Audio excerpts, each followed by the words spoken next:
Muito bem, voltamos ao nosso Economia e Desenvolvimento e eu quero te perguntar, você tem investido em si mesmo? Tenho participado do processo de desenvolvimento humano de várias pessoas através de treinamentos de alto impacto que eu venho realizando com a Silvia, a minha parceira lá na Tia Treinamentos, e percebo que as pessoas têm tido a iniciativa de mudar aquilo que as incomoda, investindo em mudanças importantes nas suas vidas. Nesses treinamentos, os participantes despertam a nossa admiração, porque nós temos a chance de acompanhar as realizações que surgem após a vivência conosco e o mais incrível é que realizam muito em pouco tempo. E a propósito, as coisas boas realmente acontecem. Quem convive com a Silvia e comigo sabe das realizações que nós temos compartilhado e o tanto de histórias positivas que nós temos a contar de casos bem-sucedidos que já se efetivaram, alguns deles em semanas, outros até mesmo em dias após o treinamento. Eu admiro a sabedoria e principalmente a confiança que essas pessoas têm em si, em primeiro lugar, porque enquanto alguns reclamam da vida, elas persistem e acreditam. Essas pessoas já entenderam que continuar ou ficar na mesma necessita de energia da mesma forma e elas fazem uma escolha muito importante nas suas vidas. Além disso, elas também demonstram muita coragem para manter as suas decisões diante da mudança, porque não é à toa que nós temos tanta dificuldade em mudar, já que nem sempre nós temos o apoio dos nossos pares e no meio onde convivemos. As pessoas têm muita dificuldade de acreditar em algo novo, e muitas vezes esse novo significa acreditar em si mesmo. Nesse meio é comum também ouvirmos frases do tipo, ninguém muda assim, que ninguém tem que aceitar que as coisas novas são para você, ou que esse tipo de coisa aí é utopia. São tantos incentivos negativos que realmente um pouco de solidão até faz bem nessas horas. E mesmo assim, quem deseja uma mudança permanece acreditando em si mesmo. E aí decidem investir sem ver, investir apenas acreditando que dias melhores virão. Ao investir e acreditar, elas recebem da nossa parte exatamente aquilo que buscavam, um trabalho sério, comprometido em desenvolver o protagonismo para que elas atinjam resultados surpreendentes. E sabe como isso é possível? A partir dos próprios recursos que as pessoas já possuem. Nós somos condutoras nesse processo e tem funcionado muito bem. Então, não espere ter certeza das coisas, arrisque, invista em você. A Tia Treinamentos te espera também para fazer acontecer.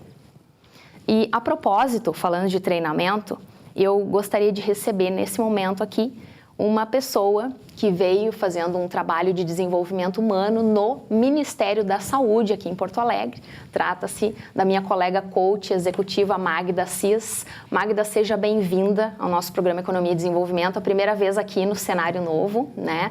Então, gostaria que tu compartilhasse conosco qual foi o trabalho que tu desenvolveu em parceria com a Sociedade Gaúcha de Coaching, né? Isso. E quais os impactos que isso teve na realidade de trabalho de vocês.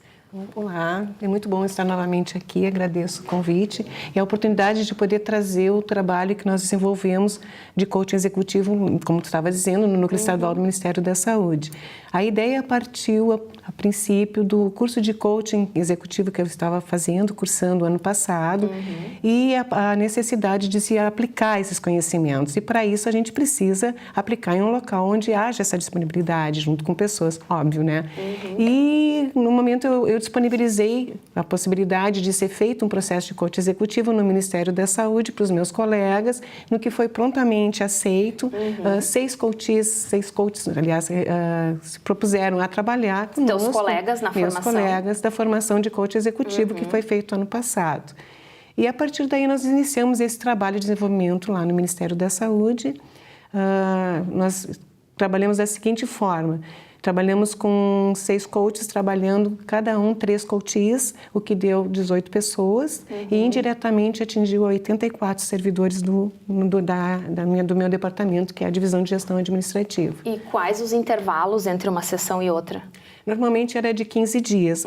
Ocasionou assim que alguns servidores em férias fez com que se prolongasse um pouquinho mais. Então, o nosso processo iniciou em setembro do ano passado, com uma palestra do mestre coaching, né, do Ronald, e a partir daí foram feitas as sessões individuais, também teve 4 momentos de coaching em grupo, né, e encerramos o processo agora em julho, no início de julho desse ano. E como é que foi a aceitação da instituição? De repente, uma servidora pública resolve levar o coaching para o setor. Como é que funciona isso, né? Porque não é comum. Não é comum, e a gente não sabe de casos que já tenha acontecido um coach executivo dentro de um órgão público. Esse é o primeiro, inclusive. A proposta é que você escreva um livro a partir dessa experiência, né? Quando eu contatei com o meu coordenador lá em Brasília, ele ficou um pouco surpreso com essa ideia. Ele disse, não, pode ir, toca a ficha, vamos ver. E realmente foi bem interessante, é um processo bem aceito. A ideia toda era que nós pudéssemos trabalhar, o nosso foco era trabalhar a comunicação interna e o planejamento também das metas, né? E então, não só das metas, como também, assim, toda aquela parte das metas...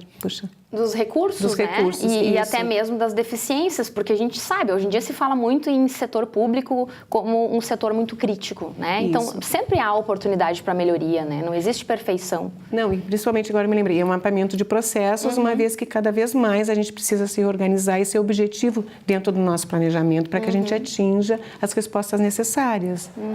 E tu também trouxeste um colega, né? Isso. Que tu considera como teu substituto lá, Isso. Oswaldo, seja bem-vindo, né? E o Oswaldo veio aqui para compartilhar onde que ele está aplicando, né, esse processo de coaching e que diferença isso fez na tua vida, na tua prática de trabalho, se é que impactou também na tua vida, né, Oswaldo? Sem dúvida nenhuma, o processo de coaching eu gosto muito e que impactou. Em 2012 eu fiz um coaching individual. Naquela ocasião eu não tinha nível superior e a coaching me disse assim, por que tu não volta a estudar? Assim, é uma boa ideia. E com aquela técnica, métodos, ela fez com que eu voltasse aos bancos escolares e me formei em tecnólogo em gestão financeira. Isso foi importante para mim. Eu acredito muito nesse processo. E dentro da instituição, permitiu com métodos, técnicas, que a gente conhecesse os colegas. Eu acho que quem é líder é muito importante conhecer com quem tu está trabalhando. E isso propiciou esse treinamento que nós tivemos de setembro a julho, para a gente conhecer os nossos colegas e poder desenvolver um melhor trabalho dentro do órgão público. Que a gente tem carência ainda de comprometimento dentro do órgão público. E isso fez com que toda a equipe se comprometesse com os objetivos e a gente conseguisse ter melhor resultado. Nós estamos ainda trabalhando nisso, mas eu tenho certeza que nós vamos conseguir bons resultados com esse trabalho, com essa disponibilidade que foi permitida dentro do Núcleo Estadual do Ministério da Saúde. E aí, quando tu fala que estão trabalhando ainda também, né, Magda? É porque o coaching precisa de uma manutenção, né? Não adianta simplesmente haver um projeto em execução onde uma semente é plantada se ela não for mantida, né? Então, muito boa a tua colocação, também com relação ao comprometimento das pessoas, né? Porque muitas vezes nós trabalhamos anos num mesmo local e nós não estamos comprometidos, nós somos apenas mais um envolvido no contexto. E o coaching já tem o comprometimento como premissa. Então, se as pessoas não se comprometem, e aí o grande desafio de desenvolver o processo de coaching dentro de instituições, porque muitas vezes as pessoas não querem, né? E aí ninguém gera resultado se for obrigado a participar. E aí como é que vocês percebem, até a Magda pode compartilhar, como é que vocês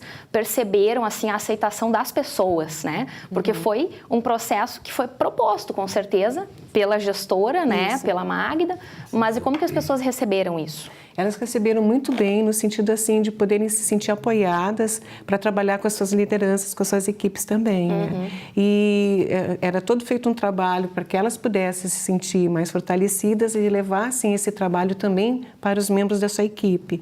O que a gente percebe? Que as equipes estão muito mais coesas, né? Que a comunicação, que era uma dos principais focos, está sendo muito mais fluida, funcionando de uma maneira melhor, como também os mapeamentos dos processos estão sendo realizados.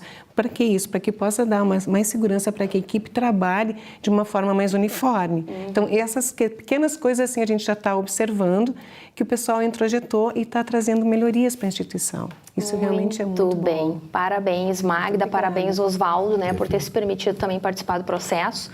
E eu gostaria de convidá-los também para que voltassem aqui a médio e longo prazo, para que a gente realmente acompanhasse, né, a efetividade de um processo de coaching quando, de fato, as pessoas se mantêm comprometidas. Parabéns e voltem sempre, serão sempre bem-vindos. Vai ser um prazer. Então, obrigada. Vamos a um rápido intervalo e já voltamos.